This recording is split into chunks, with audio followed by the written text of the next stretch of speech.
وَيَا قَوْمِ مَن يَنصُرُنِي مِنَ اللَّهِ، اے میری قوم مجھے بتاؤ کہ مجھے اللہ سے کون بچائے گا. یہ نوح علیہ السلام کی گفتگو ہے. ان طردتہم، اگر میں اپنے پاس بیٹھنے والے اہل ایمان کو اس طریقے سے دھتکار کے اٹھا دوں یہاں سے، افلا تذکرون، کیا تم اتنا بھی نہیں سوچتے؟ اب مجھے بتائیں، یہ تو انبیاء کا سٹیٹس ہے، اور صوفیاء کہتے ہیں کہ جی جناب نگاہ مار کے مرید ساڑ دیتا. اور مرید کون سا؟ دشمن مرید نہیں، جو وضو کروانے والا. ہاں، اس نے لوٹے کی ٹوٹی قبلہ رخ نہیں رکھی، اور کہتے ہیں کہ عبد القادر جیلانی نے نگاہ ماری اور جلا کے راکھ کر دیا. تو ہم یہ پوچھتے ہیں کہ اگر انہوں نے ایسا کیا ہے، ہمیں تو اس سے کوئی غرض نہیں کہ ہم ان کی طرف سے کوئی جھوٹی صفائی پیش کریں کہ انہوں نے نہیں کیا ہوگا، ہمیں تو کوئی کسی سے انٹرسٹ نہیں ہے. اگر انہوں نے ایسا کیا ہے تو 302 کا مقدمہ ہوتا ہے ان کے اوپر، یہ فضیلت ہے. اور اگر نہیں کیا تو اللہ کے حضور بری ہیں، نہ میری تعریف سے انہیں کوئی اجر ملنے والا ہے، نہ میری برائی کرنے سے ان کا مرتبہ کم ہونے والا ہے. لیکن مجھے یہ بتائیں، جو مرید آپ کو وضو کروا رہا ہے اور اس نے ٹوٹی قبلہ رخ نہیں رکھی، تو یہ کیا کوئی شرعی گناہ ہے جو اس نے کیا ہے؟ اور پھر کہتے ہیں کہ بعد میں انہوں نے لوٹے کی طرف دیکھا تو اس کی ٹوٹی بھی سیدھی کر دی. پہلے ہی لوٹے ال ویکھ لیندے، غصے ہی تھوڑا ٹھنڈا ہو جاتا، بندہ مار دیا.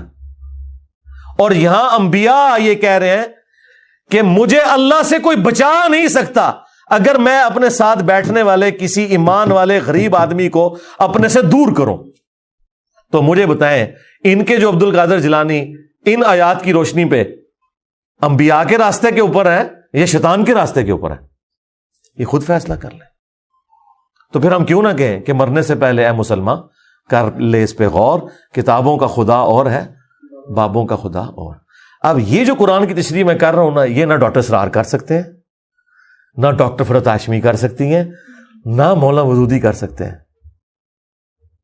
اس کے لیے جرت کی بھی ضرورت ہے، اور آپ کو جو پبلک کے اندر ایشوز ہیں ان کا پتہ ہونا ضروری ہے. جسے پتہ ہی نہیں کہ گمراہی کا لیول کیا ہے اس امت کے اندر، وہ یہ سمجھ رہا ہے کہ میں اس آیت سے ایسے ہی گزر جاؤں کہ اے میری قوم مجھے اللہ سے کون بچائے گا اگر میں اہل ایمان کو یہاں سے اٹھا دوں. جب تک میں آپ کو یہ لوٹے کی ٹوٹی سیدھی نہیں کروں گا آپ کی، تو آپ کو کیسے پتا چلے گا کہ یہ بابے کس دین کے اوپر ہیں اور انبیاء کس دین کے اوپر ہوتے ہیں؟ لو جی، اگلی گل تو ویسے ہی نہیں تو ہضم ہونی. وَلَا أَقُولُ لَكُمْ عِنْدِي خَزَائِنُ اللَّهِ، اور نہ میرا یہ دعویٰ ہے کہ میں اللہ کے خزانوں کا مالک ہوں، میں کسی کو کچھ دے سکتا ہوں. لو جی، اوپر دیکھا تو سونا، نیچے دیکھا تو سونا، مصلا چکیا تو سونا ہے جی. وہ کشف المجوع میں لکھا ہوا ہے کہ علی اجویری صاحب کہتے ہیں کہ جی میرے پیر بھائی تھے، وہ بتا رہے تھے کہ جی وہ درخت کے اوپر چڑھے تو ہمارے پیر صاحب نیچے، تو وہ کہتے ہیں وہ ان کو جامت کے لیے پیسے چاہیے تھے، تو بس اللہ کی طرف انہوں نے بس آسمان کی طرف رخ کر کے دعا کی ہے. تو وہ کہتے ہیں جس درخت کے اوپر میں چڑھا ہوا تھا وہ درخت، اس کے ساری ٹہنیاں، اس کے سارے پتے، جڑیں بھی سونے کی ہو گئی. ہاں نا، ہاں، یہ مصباحی صاحب سنا رہے ہیں اور یہ کشف المجوع میں لکھا ہوا ہے، سونا ہی سونا.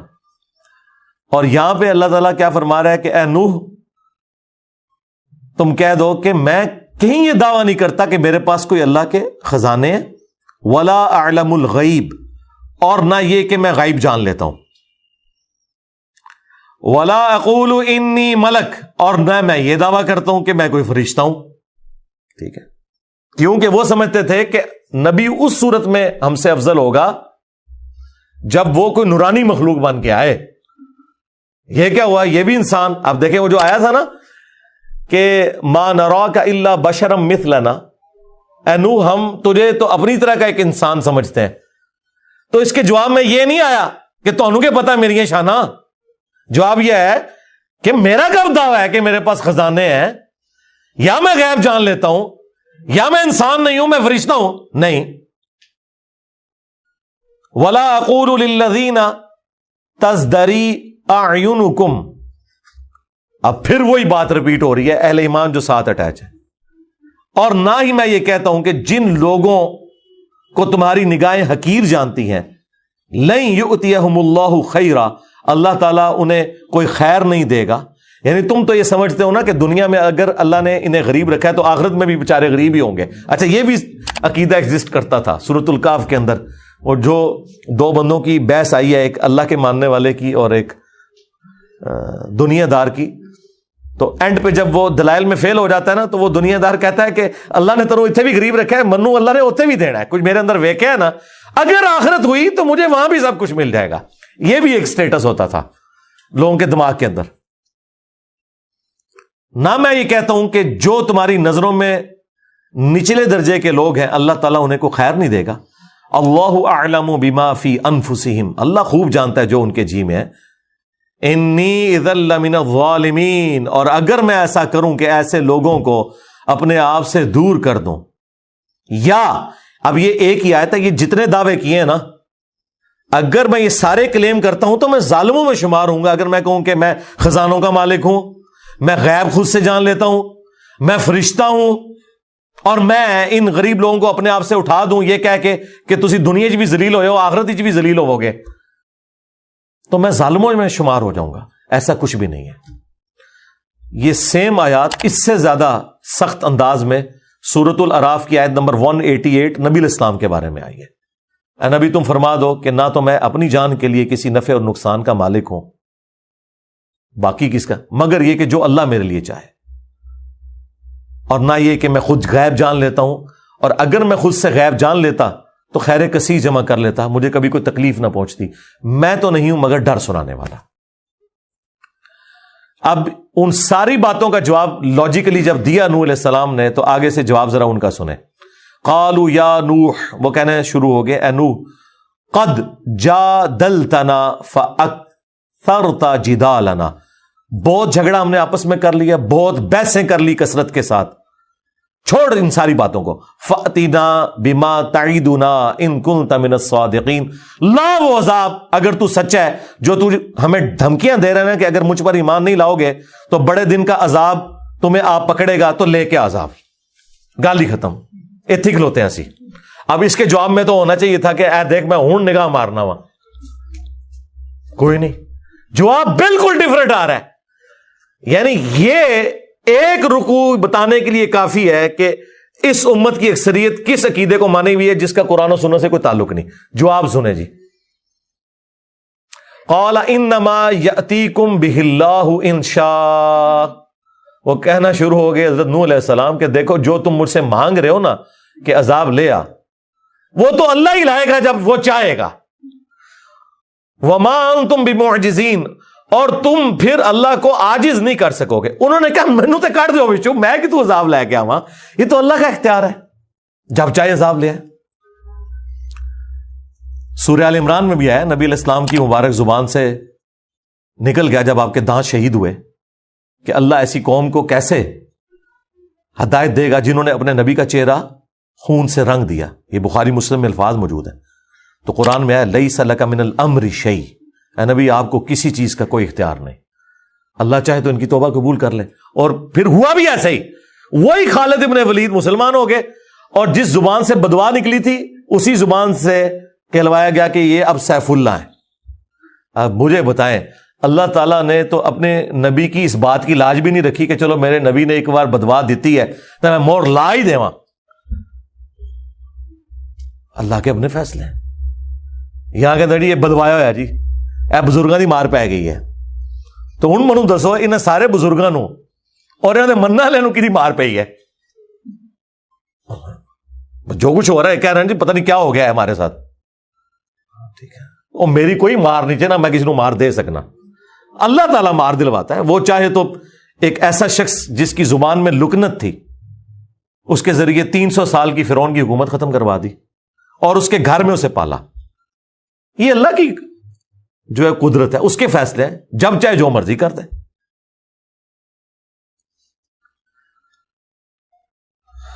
وَلَا يَنفَعُكُمْ نُصْحِي إِنْ أَرَدْتُ أَنْ أَنْصَحَ لَكُمْ, اور نہیں فائدہ پہنچائے گی تمہیں میری خیر خواہی اگر میرا ارادہ ہو بھی کہ میں تمہیں کسی طریقے سمجھا دوں. انصح لکم ان کان اللہ یرید ان یغویکم, اگر اللہ ہی نے یہ ارادہ کر دیا ہے کہ تمہیں گمراہ رہنے دینا ہے. ہوا ربکم، وہی تمہارا رب ہے، وَإِلَيْهِ تُرْجَعُونَ، اور اسی کی طرف تمہیں لوٹ کر جانا ہے۔ دیکھ لیں انبیاء گاڈ اورینٹڈ ہوتے ہیں، یہ ساری باتیں کر کے کہا کہ بھائی میں تو سمجھا رہا ہوں، اگر اللہ نے تمہاری قسمت میں یہ گمراہی لکھی ہوئی ہے نا، اب یہ نہیں نبی علیہ السلام کہہ رہے کہ تمہیں میری مار وگ گئی ہے کہ تسی میری توہین کی تھی، نہیں، ان کا بھائی اللہ کے فیصلے ہیں، چاہے گا تو ہدایت دے دے گا۔ میں نے تو کوشش کر لی، جو آج بھی ہم کہتے ہیں یار ہمارا کام تو صرف قرآن سے، بخاری مسلم سے حوالہ دینا ہے، ماننا ہے مانو، نہیں ماننا جاؤ جہنم میں، ٹھیک ہے، اور لوگوں کو برا لگتا ہے۔ اب یہاں پہ بھی دیکھیں وہ سیدھا سیدھا کہہ رہے ہیں کہ اگر اللہ تعالیٰ نے تمہارے لیے یہ طے کر دیا ہے کہ تم نے گمراہ ہی مرنا ہے تو مر جاؤ گمراہ، میرا کیا لے رہے ہو، خود جہنم میں جاؤ گے، تم نے اللہ کے پاس ہی جانا ہے۔ ام یقولون افترا، اب روئے سخن ایک آیت کے اندر دوبارہ سے مشرکین عرب کی طرف آیا کہ یہ کافر کہتے ہیں کہ یہ نبی نے قرآن خود گھڑ لیا۔ قل ان افتریتہ فعلی اجرامی، اے نبی فرماؤ کہ اگر یہ قرآن میں نے خود گھڑا ہے نا تو اس جرم کا وبال بھی مجھ پہ ہی ہوگا۔ وَأَنَا بَرِيءٌ مِّمَّا تُجْرِمُونَ، اور میں بریء ذمہ ہوں ان گناہوں سے جو تم کر رہے ہو۔ دیکھیں اللہ کا تو سٹائل ہی بات کرنے کا اور ہے، ویسے یہ انتہائی گستاخانہ آیات ہیں قرآن میں اس طرح کی جتنی ہے نا، جو ادھر صوفیت کی ڈاکٹرن ہے۔ اب مجھے بتائیں یہ جواب ہونا چاہیے تھا کہ اے نبی تم فرماؤ کہ اگر میں نے اللہ پہ جھوٹ باندھا ہے تو اس جرم کا وبال بھی مجھ پہ ہی ہوگا۔ وہ کہیں گے توبہ توبہ کر یار، مطلب نبی کس طرح کہہ سکتا ہے کہ میں جھوٹ بنے ہے؟ بھائی سمجھانے کے لیے ہر لیول پہ اترنا پڑتا ہے۔ لوگ کہتے ہیں نا باتیں کہاں سے آ جاتی ہیں، جب گمراہیاں آتی ہیں نا تو باتیں آتی ہیں۔ جب تم کہو گے نا کہ بابے نے سمندر روکا ہوا ہے تو اللہ تعالیٰ اپنے کسی بندے کے دماغ میں ڈالے گا کہ کوئی بڑے سے بڑا انسان ہو اپنا پیشاب بھی نہیں روک سکتا، کیونکہ یہ سمندر روکنے والی بات جب آئے گی تو یہ بات آئے گی۔ حضرت ابوبکر صدیق کے دماغ میں یہ بات کہاں سے آئی؟ قرآن و حدیث میں تو کہیں نہیں لکھی تھی کہ جو محمد کی عبادت کرتا تھا جان لے محمد مر چکے، قرآن میں تو نہیں لکھا ہوا تھا یہ، اور نہ کسی صحابی نے حضور کی عبادت کی تھی۔ یہ اللہ نے ان کے دماغ میں ڈالا کہ یہ کیا ہے۔ اس کی وجہ یہ ہے کہ جیزس کرائسٹ کو لوگوں نے خدا بنایا، کہیں محمد رسول اللہ دوسرے جیزس کرائسٹ نہ بن جائے۔ حضور کی بات یقیناً انہیں یاد آئی ہوگی کہ دیکھنا میری شان بلند نہ کرنا، جس طرح عیسیٰ ابن مریم کو لوگوں نے بڑھا دیا تھا، میں اللہ کا بندہ اور اس کا رسول ہوں۔ اسی کو ایلبریٹ کر دیا حضرت ابوبکر صدیق نے انتہائی گستاخانہ خطبے میں، انورٹڈ کاماز کے اندر، ان کی نظر میں۔ وہ ہمارے استاد مولانا اسحاق صاحب کہتے تھے نا، او پائی جدو توحید بیان کریں گے تو آٹومیٹکلی گستاخی ہو جائے گی۔ کیوں؟ تم نے توحید کو گستاخی سمجھا ہوا ہے، تمہاری نظر میں تو آٹومیٹکلی گستاخی ہو جائے گی نا، تو یہ گستاخی تو ہونی ہے، کیونکہ توحید کا تو مطلب ہی ہے کہ اختیار اللہ کے پاس ہے، مخلوق کچھ نہیں کر سکتی۔ پھر عجیب و غریب نا انہوں نے نا وہ مت اور عجیب و غریب واقعات مشہور کیے ہیں لوگوں کے جذبات کے ساتھ کھیلنے کے لیے۔ وہ جی ایک بار وہابی دا تے سنی دا مناظرہ ہو گیا، حضور دی ذات ہوتے وہابی پوری رات جو ہے وہ ایسی آیتیں ڈھونڈتا رہا جس میں حضور کی تنقید تھی، اور جو سنی جو ہے وہ نبی الاسلام کی شان ڈھونڈتا رہا۔ تو صبح جناب مناظرے میں جب دونوں اکٹھے ہوئے، انہیں پوچھا ہاں تو راتی کے کردہ رہے؟ سرکار میرے سامنے گلا کرو میں تھن پنا تھوڑے بابیاں دا بابا آ گیا دنیا تے ہن، ٹھیک ہے، میں انہوں دساں کہ میں ابوبکر صدیق دا خطبہ ڈھونڈتا رہا تے منوں پتہ لگے کہ میں ابوبکر آر نبی نو مننا وا یا ابو جہل آر مننا۔ تو دس ابو جہل تو کنوں ڈھونڈتا رہا قرآن چو کے کٹدا رہا؟ اور نبی کی شانیں جو تم قرآن سے نکال رہے ہو ان شانوں سے کس کو انکار ہے؟ کیا نبی کی شان کا مطلب یہ ہے کہ نبی خدا کا بیٹا بن جائے گا؟ عیسیٰ ابن مریم جیسی شان قرآن میں کسی کی نہیں آئی ہے، کسی پیغمبر کی نہیں۔ لیکن اللہ نے کہا کہ اگر اللہ ارادہ کرے عیسیٰ کو، ان کی ماں کو، سب کو ہلاک کر دے، اللہ کا کوئی کیا بگاڑ لے گا؟ عیسیٰ اور ان کی ماں روٹی کھانے کے محتاج تھے، وہ نہ تو کسی کے نفع کے مالک تھے نہ کسی کے نقصان کے۔ یہ اس شخص کے بارے میں آ رہا ہے جس کو کہا اللہ نے وجیہن فی الدنیا والآخرہ ومن المقربین، اور معجزات ایسے جو کسی پیغمبر کو نہیں دیے گئے، مردوں کو زندہ کرنا اللہ کے اذن سے، مٹی کی مورت بنا کے پھونک مارنا اور اس کا پرندہ بن جانا، یہ معجزہ کسی پیغمبر کو نہیں دیا گیا، کسی پیغمبر کو۔ لیکن سینٹرڈ کر کے انہی کو اللہ تعالیٰ نے سامنے رکھا کہ یہ فرق ہے بھائی انبیاء میں اور خدا میں۔ پھر اسی طریقے سے چیزیں بیان ہوتی ہیں۔ وہ جی پھر مناظرے سے پہلے جب پوچھا تو وابی نے کہا ہاں جی میں تو یہی آیتاں لبدا رہا، تو انہوں نے کہا بس دیکھ لے کون نبی دی شان ڈھونڈتا ہے تو کون تنقید ڈھونڈتا ہے۔ اگر کسی کا یہ عقیدہ ہے کہ توحید بیان کرنے سے نبی کی تنقیص ہوتی ہے تو یہ بلیم وہ کسے دے رہا ہے؟ اللہ کو۔ انہوں نے انبیاء کو منی گاڈ مانا ہوا ہے اور اولیاء کو منی رسول مانا ہوا ہے۔ یہ میرا ایک جملہ ہزاروں کتابوں پہ بھاری ہے، یعنی آپ ہزاروں گمراہیاں ایک کتاب میں جمع کریں نا اور آپ اس کی وجہ پوچھیں نا تو یہ ہے کہ یہ نبیوں کو منی گاڈ مانتے ہیں اور اولیاء کو منی رسول مانتے ہیں۔ بس یہ وہ فرق ماننے کے لیے تیار ہی نہیں ہے، چونکہ قرآن تو پڑھا ہی نہیں ہے۔ اب ان ساری باتوں کے ہوتے ہوئے مجھے تو صبح شام ان کے اوپر قنوت نازلہ پڑھنی چاہیے، لیکن میں سمپل کہتا ہوں کہ مرنے سے پہلے اے مسلمان کر لے اس پہ غور۔ کتابوں کا خدا اور ہے، بابوں کا خدا اور۔ کتابوں کے خدا اور بابوں کے خدا میں یہ فرق ہے کہ جو بابوں کا خدا ہے نا، بس وہ خدا بڑا بھائی اور نبی چھوٹا بھائی، بس اتنا فرق ہے۔ لیکن کتابوں کا خدا یہ کہتا ہے کہ خدا خدا ہے، مخلوق مخلوق ہے۔ لیکن یہ باتیں اب کون کرے؟ یہ جب باتیں آپ نہیں کریں گے دماغ کوئی نہیں کھلیں گے۔ توحید تو اتنے عرصے سے بیان ہو رہی تھی، لیکن توحید کا مطلب توہین رسالت لیا جاتا تھا۔ ہم نے توحید بیان کی ہے نا، آئے نہ کوئی سامنے۔ میرے پاس تو سیدھا بھائی چھوڑ دو، تم شان رسالت کی بات چشتی رسول اللہ اشرف تھانوی رسول اللہ پارٹی کیسے کر سکتی ہے؟ کبھی نہیں کر سکتی۔ تمہارے بزرگوں نے اپنے ناموں کے کلمے پڑھائے، تمہیں کوئی حق ہی نہیں پہنچتا، تم تو نبی کا دفاع کر ہی نہیں سکتے۔ نبی کا دفاع کا حق تمہارے پاس سے نہیں ہے، اس کے کاپی رائٹ سب انجینئر صاحب کے پاس ہیں۔ ہاں، یہ رائٹس ہم آپ کو نہیں دیں گے۔ توحید بھی یہاں سے بیان کریں گے اور رسالت بھی، صحیح جو رسالت کا کانسیپٹ ہے وہ یہیں سے بیان ہوگا۔ تو اے نبی تم فرماؤ، اگر میں نے اللہ کے اوپر جھوٹ باندھا ہے، قرآن یعنی میں نے خود گھڑ لیا، تو اس جرم کا وبال بھی مجھ پہ ہوگا، اور میں بری ہوں اس جرم سے جو تم کر رہے ہو۔ اور یہ دوسری بات درست ہے اس حوالے سے کہ میں نے تو کوئی قرآن نہیں گھڑا، لیکن چونکہ تم نے قرآن کا انکار کیا لہذا تم اس جرم کے اندر شریک ہو کہ تم نے وقت کے پیغمبر کا انکار کیا ہے۔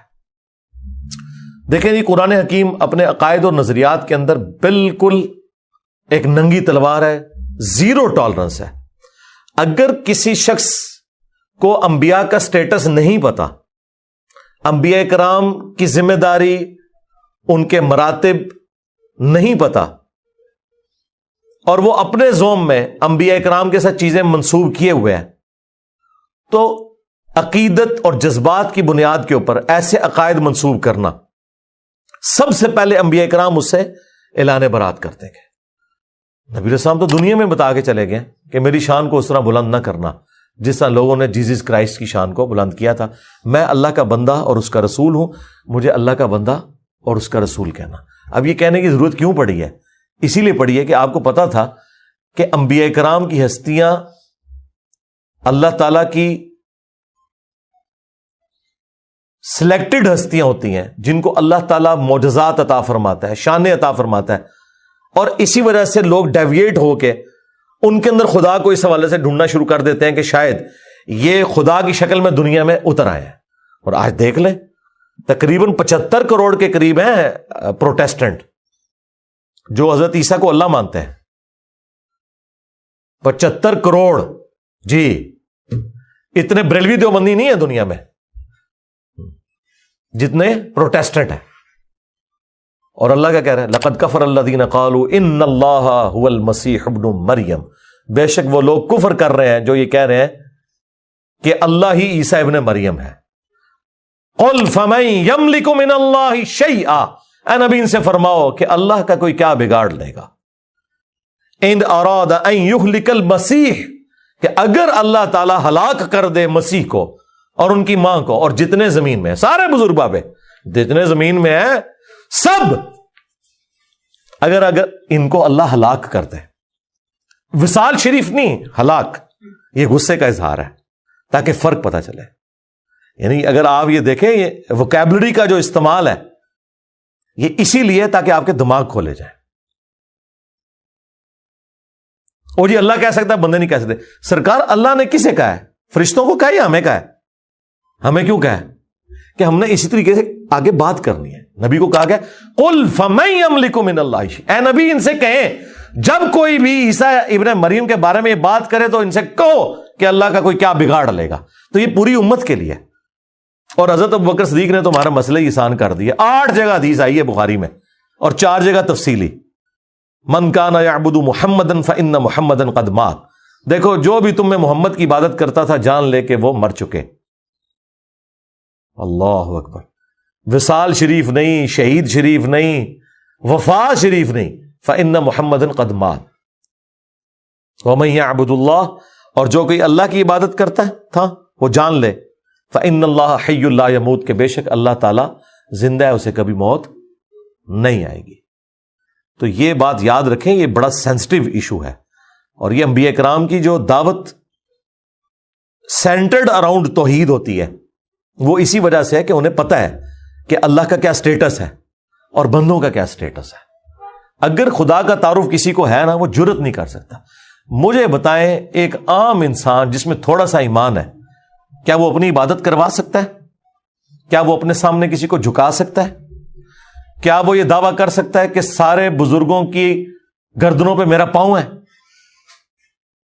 ہاں, تو یہ قصیدہ غوثیہ میں پڑھتے ہیں, گولڈا شریف ہر جمعے کو پڑھا جاتا ہے, لوگ کھڑے ہو کے شوق سے پڑھتے ہیں, سبحان اللہ بھی کہتے ہیں سننے والے. اور دوسری طرف یہ کہتے ہیں کہ جی اللہ کا جتنا کوئی بڑا بندہ ہوتا ہے اس میں اتنی عاجزی پائی جاتی ہے. میں نے تو پلانٹ ارتھ پہ اتنا تکبر نہیں دیکھا کہ کوئی شخص یہ کلیم کرے کہ تمام اولیاء کی گردن پہ میرا پاؤں ہے. کتنا بڑا جملہ ہے یہ. تو حضرت ابوبکر, عمر, عثمان و علی نے کبھی صحابہ کے بارے میں نہیں بولا.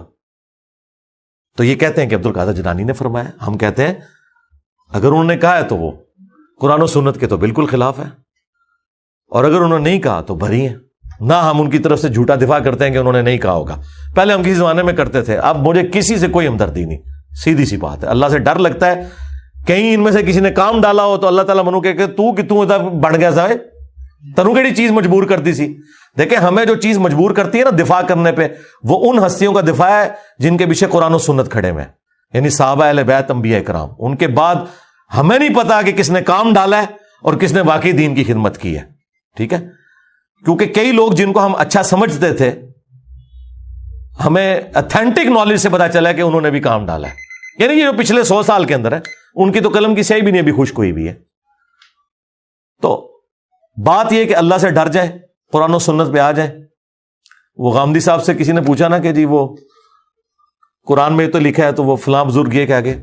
انہوں نے کہا جی اللہ تعالیٰ مجھ سے یہ نہیں پوچھے گا کہ فلاں بزرگ یہ کہہ کے گئے تھے تو نے کیوں نہیں مانا. اللہ مجھ سے یہ پوچھے گا کہ قرآن میں یہ لکھا ہوا تھا, جو قرآن تیرے پاس آیا تھا تو نے اس کو مانا تھا کہ نہیں. اب مجھے بتائیں, میرے پاس قرآن آیا تو میں یہ کہوں گا فلاں نے یہ کہا ہوا ہے, میں تو اس کا پابند ہوں. جب اللہ میرے پاس آیا ہوا ہے, قرآن آنے کا مطلب ہے اللہ آ گیا, سنت آنے کا مطلب یہ ہے کہ نبی علیہ السلام خود آئے ہیں میرے پاس. ان کے ہوتے ہوئے میں نے کسی بزرگ کے قول کے ساتھ مجھے کوئی ہمدردی ہے, یا میں نے مطلب ان کی بزرگی بچانے کی خاطر ان کے باطل عقائد و نظریات کا کوئی دفاع کرنا ہے؟ نہیں. سورۃ الانبیاء پڑھیں, بندہ حیران ہو جاتا ہے. وہ سورت کا نام ہے انبیاء. عام بندوں سے پوچھیں جنہوں نے نہیں پڑھی, وہ کہیں گے جو نبیوں دی شانہ بیان ہوئی ہیں. حالانکہ انبیاء جو سورۃ الانبیاء ہے اس میں اللہ تعالیٰ نے بتایا کہ انبیاء کا سٹیٹس کیا ہے, انہوں نے کیا کام کیا, اور نبی میں اور اللہ میں فرق کیا ہے. پورے قرآن میں جو انبیاء کرام کے حوالے سے چیزیں ڈسکس ہوئی ہیں وہ یہی ہوئی ہیں کہ یہ اللہ کے اتنے برگزیدہ بندے تھے کہ یہ اللہ کی طرف اورینٹڈ ہوتے تھے, ہر معاملہ اللہ کے سپرد کرتے تھے, اللہ سے مانگتے تھے, اسی سے دعائیں کرتے تھے, اسی سے اپنے عقیدے وابستہ رکھتے تھے. یا یہ بیان ہوا ہے کہ جو انبیاء کے بارے میں ایسا عقیدہ رکھتے ہو, ایسا عقیدہ ان کے بارے میں نہیں رکھ سکتے. انبیاء کرام جو ہیں وہ اللہ تبارک و تعالیٰ کی توحید کے معاملے میں کوئی کمپیریزن ہی نہیں ہے. وہ مخلوق ہیں, وہ خالق ہے. یہ 2 چیزیں بیان ہوئی ہیں. اس لیے میں نے پچھلے دنوں ایک تفصیلی ویڈیو ریکارڈ کروا دی ہے, شیطانی توحید, شیطانی بابوں کا فتنہ. یہ شیطانی توحید ہے جس میں آپ انبیاء کرام کو, اولیاء کو اللہ کے مقابلے پر لے آتے ہیں. اور رحمانی توحید یہ ہے کہ انبیاء اور اولیاء بھی اللہ سے مانگتے تھے, تم نے بھی اللہ ہی سے مانگنا ہے. ہاں, انبیاء اور اولیاء ان کی جو شانیں ہیں وہ اسی وجہ سے ہیں کہ وہ گاڈ اورینٹڈ تھے, نہ کہ اس وجہ سے کہ انہوں نے خود کوئی ایسا کیا ہے. نہیں, وہ گاڈ اورینٹڈ تھے, اللہ نے انہیں انعام دیا. اور انبیاء تو ویسے ہی مخلص بندے ہیں, نبی تو کوئی بندہ محنت سے بھی نہیں مان سکتا. وہ اللہ تعالیٰ نے جسے عطا فرما دیا وہ اللہ تعالیٰ کے مخلص بندے ہیں, ان کے برابر تو کوئی بھی نہیں پہنچ سکتا. لیکن یہ ساری تعریفیں کرنے کے بعد ان ہستیوں کو اونچا نہیں کرنا ہوتا, خدا اورینٹڈ ہونا ہے. ہم عام مسلمان ہیں نا, اب مجھے بتائیں، اللہ کے فضل سے میں نے جو سٹیٹس اویل کیا ہے اس دعوت کے عوض ختم نبوت کی برکت سے، اس طرح کا سٹیٹس انسانی ہسٹری میں بڑے کم لوگوں نے اویل کیا ہوگا. لیکن مجھ سے اگر کوئی آ کے پوچھے، میرے سامنے کوئی جھکنے کی کوشش کرے، میرے پاؤں کو ہاتھ لگانے کی کوشش کرے، تو میں فوراً ڈر جاتا ہوں کہ یار یہ خدا کیا سوچے گا میرے بارے میں، مجھے آخرت کی. اب مجھے بتائیں، یہ جو بابے اپنا چٹواتے رہے ہیں یہ پاؤں والا سلسلہ اور جو کچھ یہ کرواتے رہے ہیں، ان کو تو پھر خوف خدا بھی کوئی نہیں تھا. وہ ڈاکٹر ذاکر نائک کہہ رہے ہیں میں ایئرپورٹ پہ اترا نا، تو ایک عورت کوئی پروفیسر تھی، بوڑھی خاتون، تو اس نے مجھے پہچان لیا اور ہندو تھی. وہ دوڑتی ہوئی آئی اور میرے گھٹنوں کو ہاتھ لگا کہتی آپ تو بھگوان ہیں. تو کہتی میں نے کہا استغفر اللہ توبہ توبہ. میں کہا ایتھے کو بابا ہوگا نا صوفی، اور گلے بھی لا لینا سی جنانی نو. ہاں یہ مواحد کا ہی حوصلہ ہے کہ اسے کوئی اونچا کرے اور کہ بھائی نہ نہ نہ پیچھے.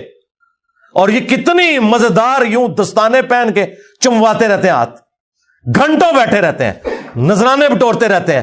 جو ان کے سامنے اونچا ہاتھ باندھ کے لوگ کھڑے ہوتے ہیں جس طرح خدا کے سامنے کھڑے ہوئے ہیں، اس طرح ان کو تو مر جانا چاہیے. میں کہتا ہوں زمین پھٹے یہ اندر چلے جائیں. ان کو توحید کی ہوا بھی نہیں لگی ہوئی ہے. یہ کوئی بزرگ نہیں ہے جن کے آپ روب بیان کرتے رہے. یہ شیطان کے ایجنٹ ہیں دنیا میں، یہ طاغوت ہے.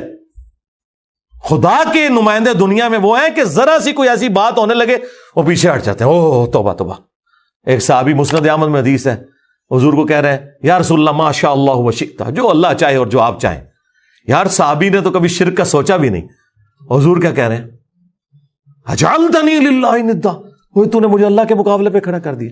بل قل ما شاء اللہ وحدہ، بلکہ کہے جو اکیلا چاہے. اس کے اوپر نبی علیہ السلام کو جواب بڑے اچھے طریقے سے دیا جا سکتا تھا. آج کا اگر کوئی بریلوی ہوتا کہ یا رسول اللہ آپ اللہ کے بندے ہیں، وہ اللہ. میرا کہنے کا مطلب یہی تھا کہ جو اللہ چاہے اس کے بعد جو آپ چاہیں، کوئی دوسری بات ہی نہیں بھائی. حضور کو پتا تھا، کیونکہ نبی علیہ السلام کو اللہ کا خوف تھا. جسے اللہ کا خوف ہوتا ہے نا، جو گاڈ اورینٹڈ ہوتا ہے، اس سے پتہ ہی معاملہ کتنا سینسٹیو ہے. اللہ تعالیٰ کس قسم کی توحید چاہتا ہے اپنے بندوں سے.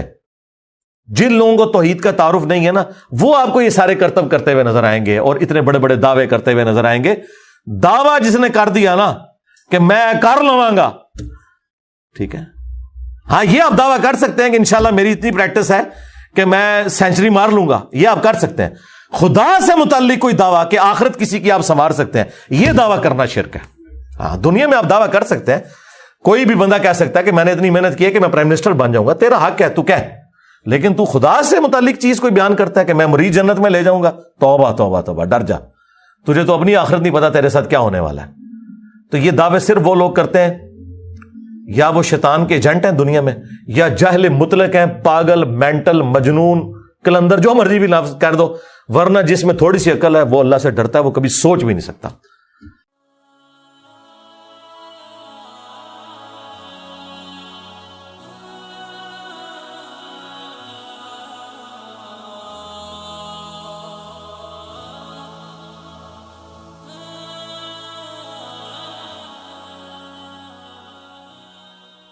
دلوں کے گلشن مہک رہے ہیں، یہ کیف کیوں باز آ رہے ہیں. کچھ ایسا محسوس ہو رہا ہے، کچھ ایسا محسوس ہو رہا ہے. حضور تشریف لا رہے ہیں. نوازشوں پر نوازشی ہے، عنایتوں پر عنایتیں